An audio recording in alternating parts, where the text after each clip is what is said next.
we're looking at leveraging cultural intelligence for market differentiation. Just a quick look at where it's taken me and how I hope I can get you there more easily than the route was for me. So where has cultural intelligence market differentiation led me? I couldn't fit it all into that top space there.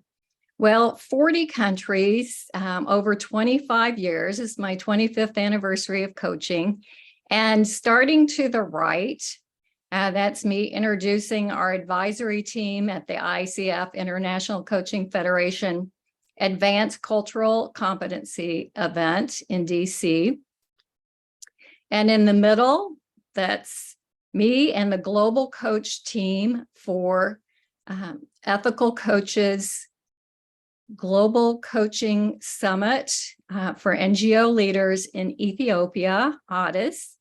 And then on the left, that's me with some of the global participants in a coach training that I helped with in Bali. So I get to also been working with United Nations leaders for over a decade. And the team in Ethiopia led to my being a panel presenter for a WBEX, World Business Executive Coaching Summit panel. And so my business is thriving. I've just been so honored and privileged to do the work that I'm able to do. And I really attribute the combination of my cultural intelligence with my MCC, my ICF MCC credential to taking me there. But marketing wasn't a part of my background or training. And so it took me a while to figure it out. This is not where I started. And again, I want to partner with you to thrive and to tap into cultural intelligence and leverage it for your market differentiation and make it a little bit easier for you.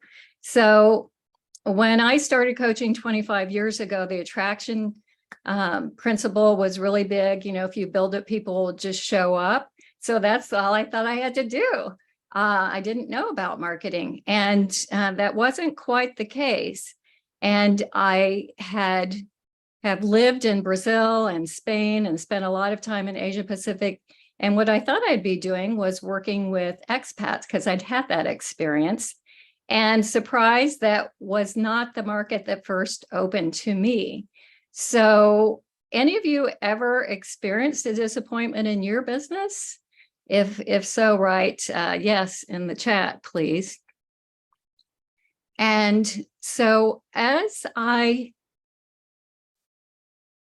got more training and experience, I could see that intercultural was not just about nationality, as we saw in that slide earlier, that it is about all of our different cultural identities and our cultural values, beliefs, and rank, and then effectively applying those.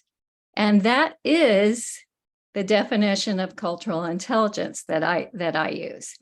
And you can find that on my mentor coaching page of my website, this definition. So here we are.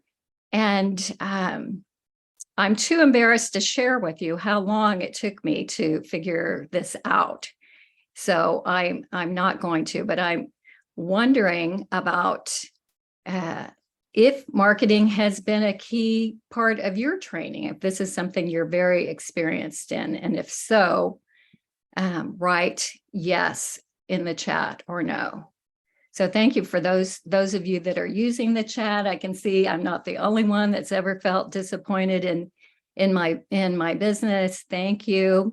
And I can see not everyone here is also trained as in marketing. So I've learned to use my cultural intelligence lens in trainings. I first did training and mentoring for 2 other coach training organizations. And then in 2014, started my own. And that was also the year, that picture on the left, that I spent 3 months in Asia Pacific by invitation, not only helping with that coach training, but staying on in Bali for another month as the resident MCC coach. So that was fun. And I hope that this is going to lead to some really fun, enriching experiences for you and your clients.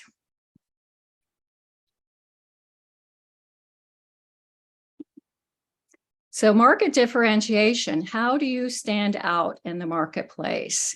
And what's your goal for today? I heard from several of you about what you're hoping to take away today. And how can cultural intelligence leverage your market differentiation? So that's what we're going to be looking at. And let's see. I can see other people saying not trained in marketing, had to do it on the fly. Yes, but applying it to my own business is totally different from working in a company marketing department. Yes. So anyone else want to share what they want to take away from today? Well, market differentiation to me, marketing is really about how do our special gifts and talents meet the needs in the marketplace. And so we're going to be talking next about how there is so much need for cultural intelligence in the marketplace. For now, I invite you to just pause and if you'd like to write in the chat how you see yourself now as differentiated in the marketplace. So I've been trained and credentialed and certified in team coaching, presence-based coaching. My postgraduate work was in systems theory. Lots, just like the cultural identities, we hold lots of different trainings and credentials and strengths. And which are we going to choose to highlight to meet the market need?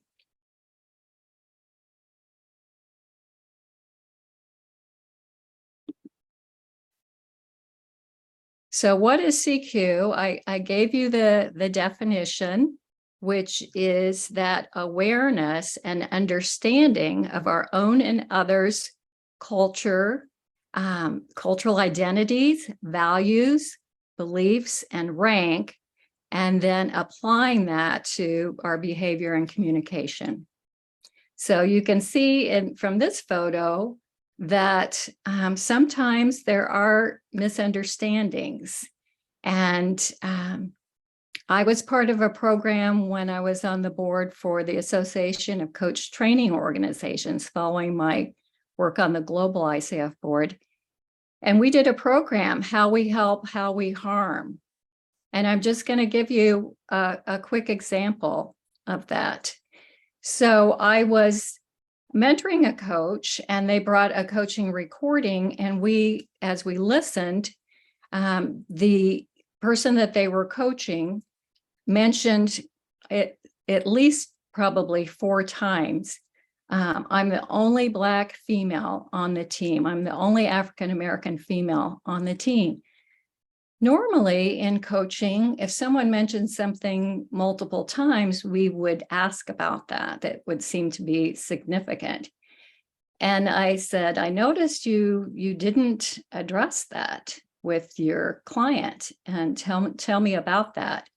And they said, well, the coach was white. They said, I didn't want to offend them. I was afraid that I might offend them.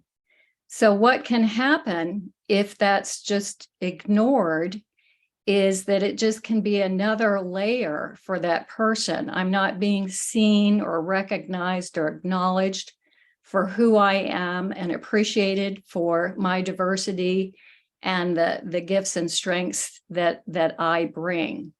So they learned then, the coach who was mentoring, the importance of exploring culture and cultural identity and inquiring when this kind of thing comes up rather than ignoring it. And we'll get to more examples. We're going to do 3 case examples a little bit later. And in that time, I'll be presenting different cases and inviting you to say how you would handle it. And then I'll share how I handled it and what the impact was for the client, their organization, and for my business by leveraging that cultural intelligence. So here we go. And I have to say that when I first started bringing up cultural intelligence, like on the ICF board, when did I join the board? In 2007, people said, oh yeah, I already get it. I'm there. I travel, I go to ethnic restaurants, and I've been in multicultural environments. So, we get it, but what's the big deal? Because we don't need to talk about it anymore. We're already there. So I hope that's not you. I don't think so. From those of you that I saw signing in and commenting on the multicultural work that you're doing. One of you, when you sent me your expectations and your comments, was, I don't know what I don't know. So thank you for coming with that open mind and humility. I talk in our program about the importance of ACE, awareness, curiosity, humility, and empathy in our work. And so these huge shifts of, triggered by Me Too, Black Lives Matter, the people recognizing as a result of events and these movements, the importance of diversity, equity, inclusion, and belonging, and the impact it's had. So if you think about it, and I know some of you are leaders, that those organizations that have put out, this is our DEIB policy, are now under scrutiny for how they're carrying it out. And so they really need someone with that cultural awareness, the awareness and the understanding, and how to put that into action to coming alongside them and helping them to implement that in their organization and with their teams. So I'm wondering how many of you are working with leaders, entrepreneurs, business owners, teams. If so, write yes in the chat, please. And Dick has made a comment, wondering whether we can ever truly get there. Perhaps we must always be on the journey. Yes, I so agree with that. And we've found, in terms of the people that come to our program, it's the ones who have the most training and experience in cultural intelligence and want to further that and integrate it with their coaching. And so we've had people with graduate degrees in cultural anthropology, a former diplomat, people like Shoko who have lived and worked internationally, people with DEIB backgrounds. So just this great, rich tapestry and background, and yet realizing we can still continue to grow. And each year I add more and more resources to the program because there's more and more out there. So yes, to meet market and ICF expectations. So this greater attention on and market need for coaches and leaders who are culturally intelligent. And I'm guided by the principle, what's the most loving thing to do? So for me, it just makes sense that the most loving thing to do is to reach out and help meet the need. And I think a lot of you are in that same kind of space. I know some of you are. And so these huge shifts lead to great opportunity. And yet we know it's so easy to fall short. And so Starbucks has been the news again recently. A few years ago, it was for calling the police when African Americans wanted to use the toilet. Now it was a $26 million lawsuit for a wrongful firing of someone due to their race. So, and they have spent a lot of money in DEIB and cultural training. And so anyone can fall short. And I have had someone reach out to me in terms of my messaging and say, I think you missed the mark here, Marilyn. You put yourself out as culturally intelligent, and I think your messaging was off. And I'll talk about that in the marketing section. So it's easy to fall short. We need accountability partners like that person reaching out to me and developmental partners. And we can offer that as culturally intelligent coaches to these leaders and teams.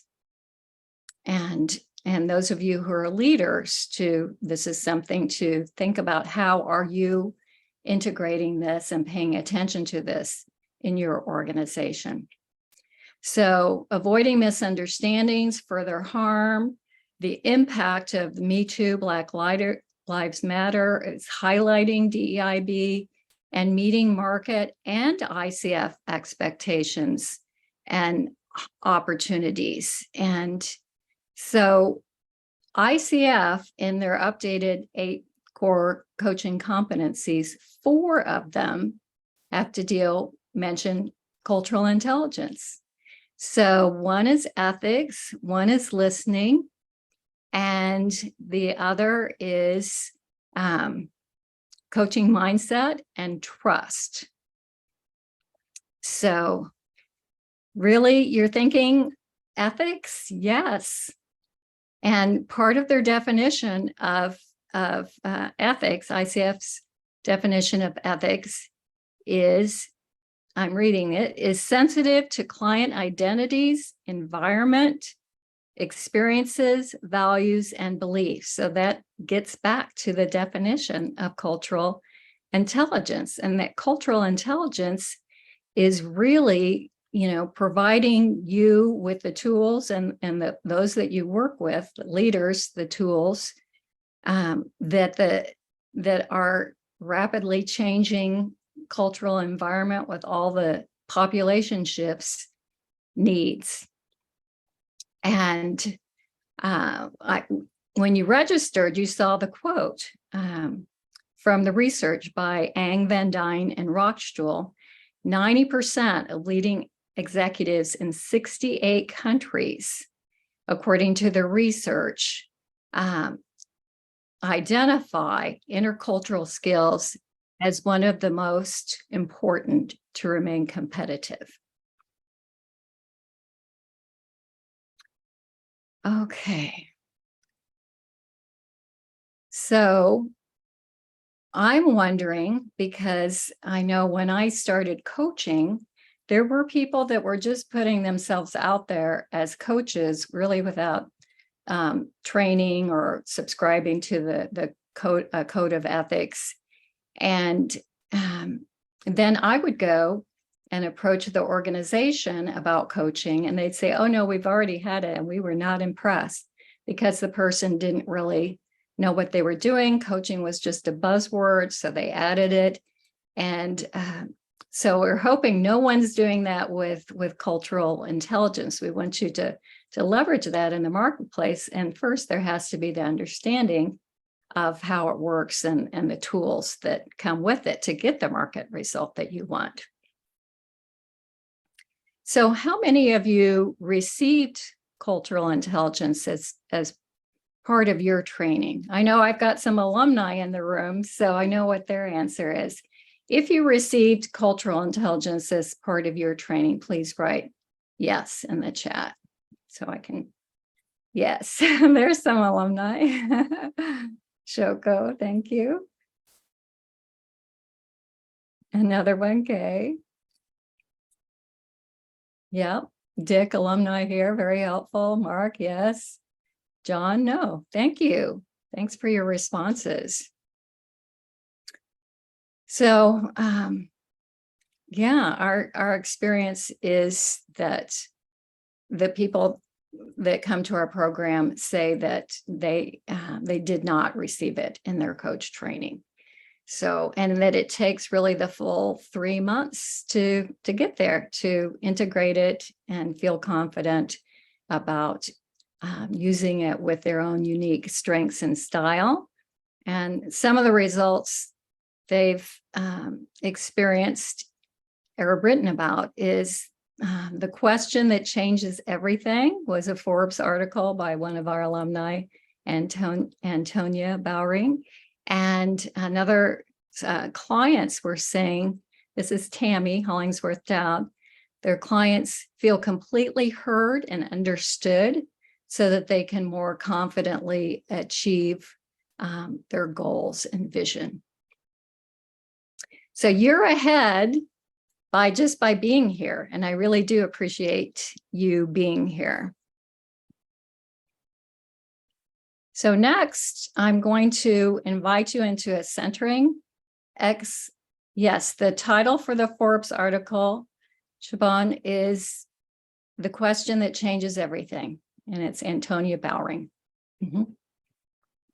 I don't have the link. So pausing to center. So your brain may be a little flooded now with all the information coming in and just thinking about the uncertainty of the times that we live in. So I'm inviting you to center with me, and I invite you to stand as you are able. If you'd like, I'm already standing. To experience your feet firmly planted on the floor and your diaphragmatically breathing, deep breathing. And this relates to coaching presence, allowing space for silence, pause, and reflection. And to close your eyes. So just experience that for a minute. Your feet firmly planted, your eyes are closed. You're breathing deeply and diaphragmatically. Now I invite you to shift your body slightly to the left. Experience that space. Come back to center. Shift your body slightly to the right. Experience that space. Come back to center. Shift your body slightly forward. Experience that space. Come back to center. And as you shift your body slightly back, I invite you to imagine a great big fat dinosaur tail extending from the back of your body, and that tail is also in firm contact with the ground. And within that tail is a representation of all your gifts, strengths, and experiences that have brought you this far in your life and will be with you as you move forward. So I invite you to experience that. Come back to center. You can decide what you want to do with the tail now. You can wrap it around yourself like a comforting blanket. You can kind of fold it up and lean back into it at any time and remembering all of your strengths, gifts, and experiences. You can set it to the side for now. It's your choice. I invite you to open your eyes. And anyone want to say what that was like for you? This is something I learned from Doug Silsby in his presence-based coaching program. And I use it with United Nations clients. And these are not the ones that are in New York or Geneva. They are in hotspots around the world. They have the decisions of lives on their shoulders. And they find it helpful and relieving. Hi, Siobhan. Hi, I do something similar to that one, and I loved the dinosaur tail. And for me, at first it was like I can lean on my strengths, and then I wanted to bring them around to the front and lead with them into the future. So thank you for that. Beautiful. Beautiful. He didn't have that what to do with the dinosaur tail at the end. And people have said, well, what do you do with a dinosaur tail after that? Yeah, thanks for adding that. Appreciate it. All right. So now we're centered, and we're going to move into a taste of a big topic. So as I've mentioned, this program that we use the culturally intelligent coaching in our mentor coaching program. You'll hear about that later. There'll be an invitation, a very brief one before we get to Q&A, but that it takes 3 months to get there. And this can be graduate programs. So we've got 1 hour together. So I'm going to pack in as much as I can. But it's a taste, just like this taste being offered in the marketplace. So we'll have 3 case examples. The first one, exploring cultural identities for the client and coach and its impact. And we'll be hearing from Shoko then also, and maybe a few others. And then cross-cultural communication, establishing trust and agreement. And then finally, the inclusion and belonging in marketing. So we're moving into the first case example.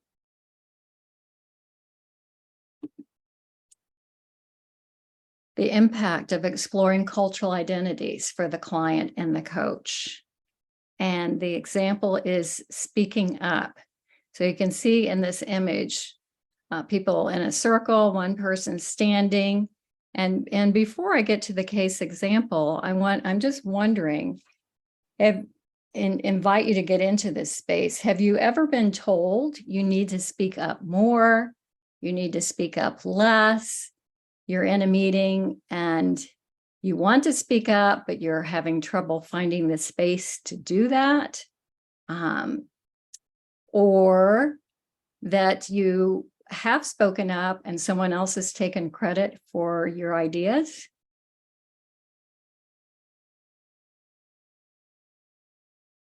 John is shaking his head. I think it's almost a universal. Yeah. Oh, and we've got some other comments. Yes, told to speak up, wanted to speak up, but didn't trust the space. Good point. Montrese, not feeling psychologically safe. Yes. Freeing to someone else on the centering exercising, freeing to remember I have a strong tail that helps me center. Beautiful. And another person saying, I've tended to find it tricky to find the space to add what I have to say. Okay. So here's the scenario. The case example is that someone came to me and she was, we shared a lot of cultural identities. So we're both close to the same age. We're both white or Caucasian. We both live in the same state. And what was different is she was raised in a rural area and I was raised in an urban area. So that was a different cultural identity. Her organization, the sponsor, her boss, who wanted her to speak up more, to step more into her leadership, that was his goal for her. So how would you handle this, coaches?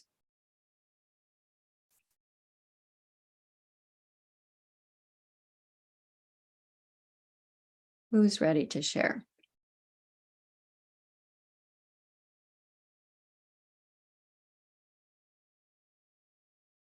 I would first ask about what gets in her way. Thank you. Who else? That was part of our work. Thank you.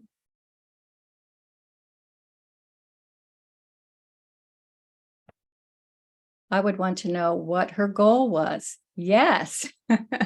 Bingo. Sean, how would that request from her boss impacts her? Yes. Yes. Because I do know of another coach, they spoke about this at a conference. So the setting was a little bit different.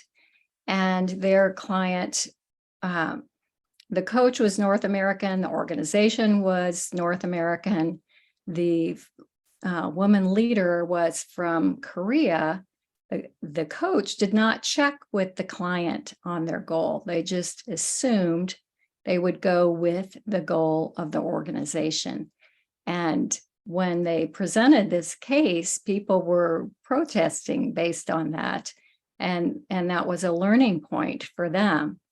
So it's great. And we'll get into this next in our next slide on setting trust and agreement. There needs to be agreement between the sponsor, the client, and the coach, not just the sponsor.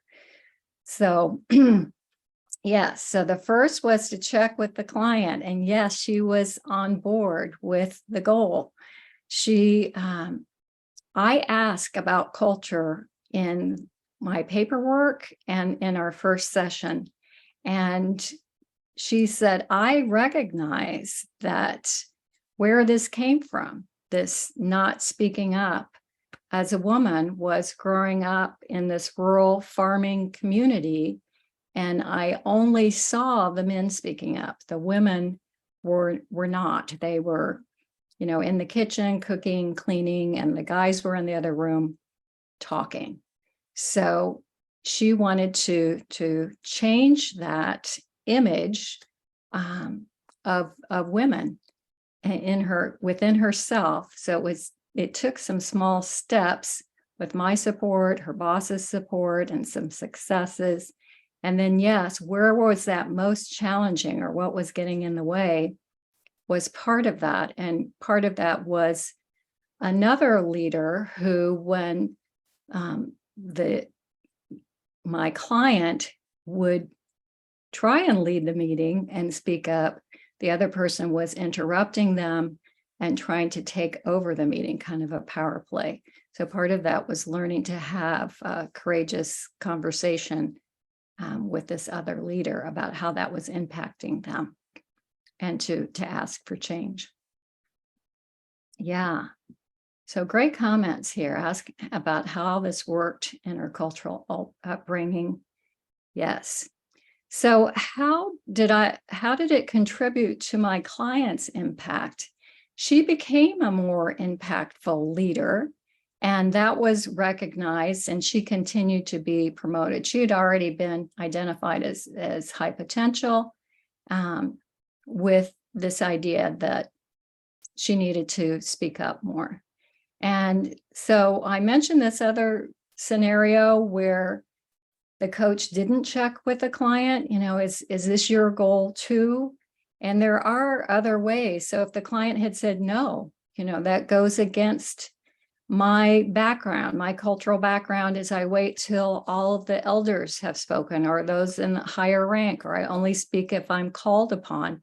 Then you can work with that and find different ways of inviting the person to speak up during the meeting by calling on them or asking them to submit a report in advance. There's some things that the organization can do, as well as the individuals. So how did it impact my success? Is that I got more work with the organization, right? It was a successful coaching engagement. And because we started at the very beginning, then that, that took me to MCC depth level from the get-go. And it saved us a lot of time. It might have taken to get to that underlying cultural belief, women don't speak up, they should be in the background. That might have taken multiple sessions otherwise. So how's it contributed to alumni success? Let's start with you, Shoko, and hear from you. Yes. Yeah.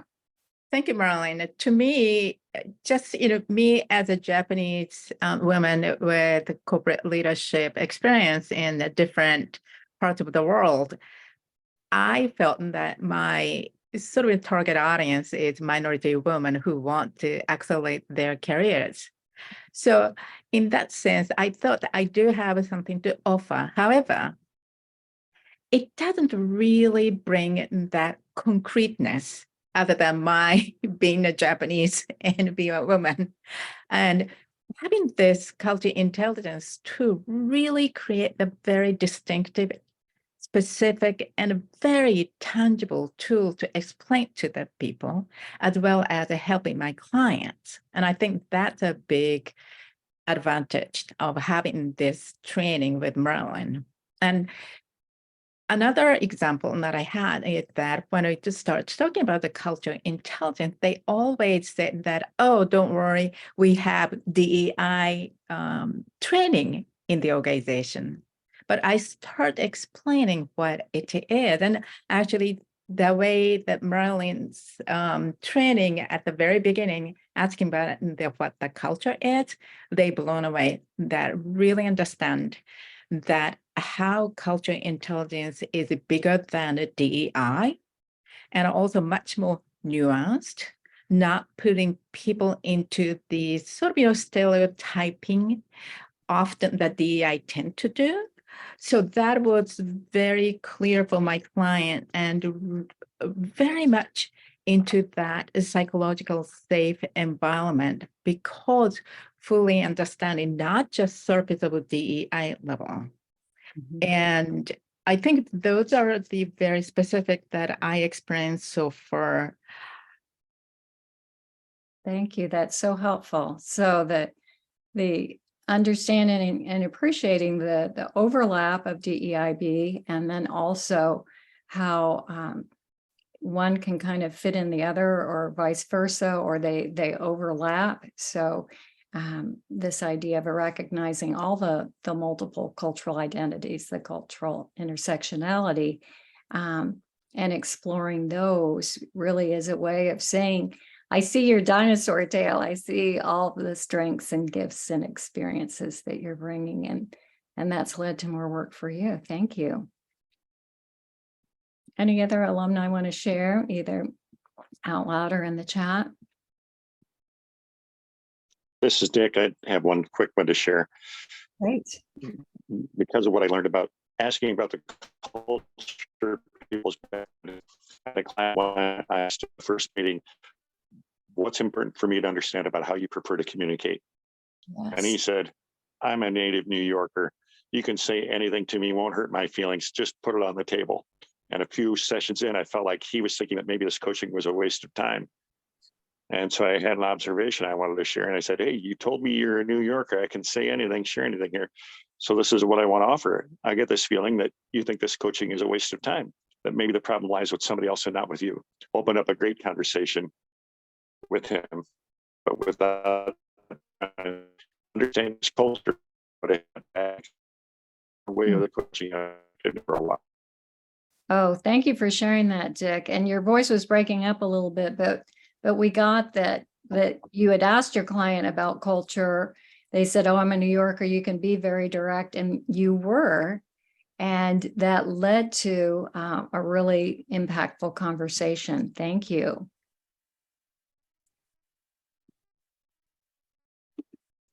So we're back to this image of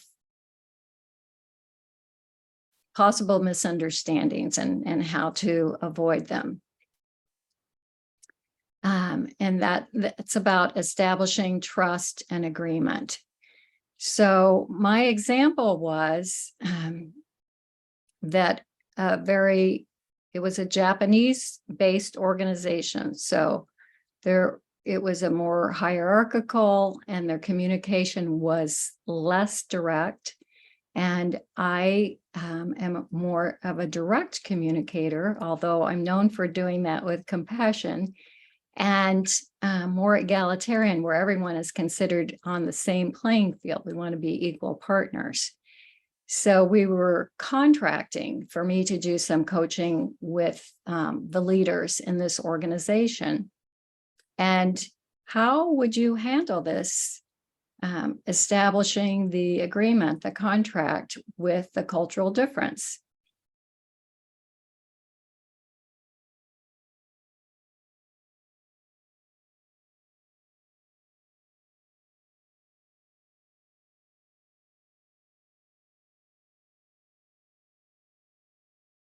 I'm not seeing anything in the chat, so I'll go ahead and share because we're getting closer to time, and we want to allow 10 minutes before we wrap up for questions.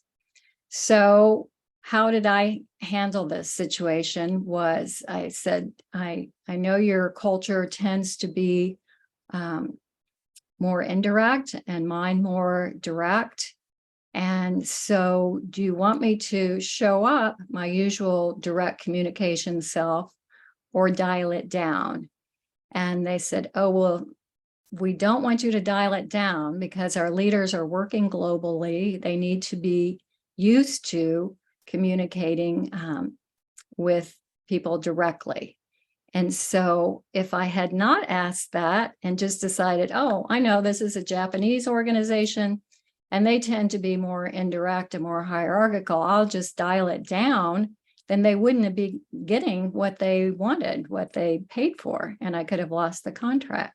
On the other hand, if I just shown up and not had this conversation as my normal Western direct self, and that wasn't what they were looking for, they could have thought, oh, she is just really offensive and rude, and we don't want to work with her anymore, and again, have lost the contract. So because I addressed this at the very beginning when we were setting up the contract, and then with each of my clients, so they would be, we would be in agreement as well, then I've had work with this organization over many years. And it's the clients got what they wanted too, in terms of more interaction with direct communicators. So then our final example here is about belonging and inclusion in marketing and how cultural intelligence marketing impacts success. And so I want to go through these points and also go back to my example of someone reaching out to me and saying, I think that you were off, you know, in your messaging. You put yourself out there as culturally intelligent, and I don't think this message was. And so how did I handle that? I really try to be very careful about who's in my photos. So when I started differentiating myself in the market with CQ, like 2014 or before, there weren't very many photos available. I had actually to contact Unsplash and say, please give us more professional photos with people that are not all white men in suits. And it's taken a while to come around. It's just still starting to come around. So you've noticed that I use some of my own photos.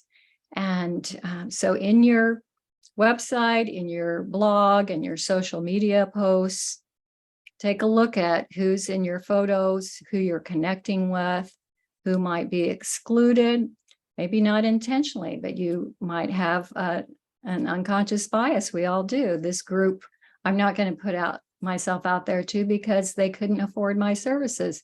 Well, do you really know that according to market research, or is that just a bias or an assumption that you have? So back to my messaging, I had chosen this beautiful photo of this African American female with 3D glasses on. I use that in talks about cultural intelligence. What lens are you choosing to see things through? And I paired it for a social media quote with a Ben Franklin quote. And so I got called out for that. They said, you know, why are you using the African-American female image with a Ben Franklin quote? And I thanked them because it wasn't in my awareness. I just slipped. And so I'm very thankful again for accountability partners and developmental partners. So it's like Dick had said earlier, this is an area where you always are going to continue to grow. And we have a comment in the chat about cultural competence recognizing disability as a culture. Absolutely. And inclusive people with disabilities in workplace environments. And you're right, and they're not in images very often either in the media. So thank you for that comment. And we are now, what are you taking away from today? I invite you to write that in the chat. And I'm going to do this very brief invitation. I'm going to pause the slide share in a minute, and John will take us to my webpage. So on our program. So you've heard from Shoko and some other alumni in this, the difference this has made in their coaching. And I want to make it easier for you. So if you want to increase your and your client's impact and confidence as you advance your coaching, credentialing, and cultural intelligence in our unique, highly recommended culturally intelligent mentor coaching and certificate program, this is for you. And you have the opportunity to earn the market differentiating culturally intelligent coaching certificate, to earn 30 hours of ICF continuing coach education, 24 in core competencies. So you only need 40 for your renewal, and this is 30. So you do ethics and a few more and you're done. Access to and feedback from global diverse colleagues, as well as my award-winning feedback, known for my confidence building style, 100% success rate for PCC and ACC, and 99% including MCC. And so, John, let's go to my website.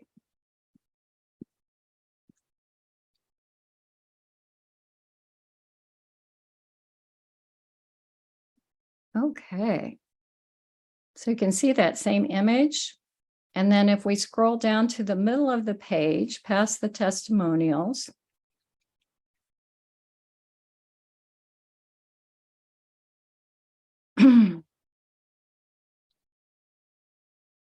you can see what you get. And there's some more testimonials. Recurrent way to continue to develop. We have people that go through it multiple times. Okay, if we stop there, then we've got the meeting dates. This cohort is September through December, and the pricing and where to sign up. The meeting time is the same time as when we met today. Again, it's over a 3-month period per ICF standards, and ICF limits the group to 10. So yes, it starts in September, but we've had cohorts sell out and people sign up three months in advance. So if you're ready, if we've already talked about this, you're ready, then you have the invitation to sign up. There's a button just a little bit further down, John. Yep, sign up now, mentor coaching and CQ coaching certificate. So let's go back now for questions. Oh, and John's also going to write in the chat if you're a leader or if you're not quite sure yet and want to schedule more time with me, you can do that. This is my booking app, and you'll be signing up for this strategy session or virtual coffee, which is down there towards the bottom of the screen. Yeah. Okay, thanks.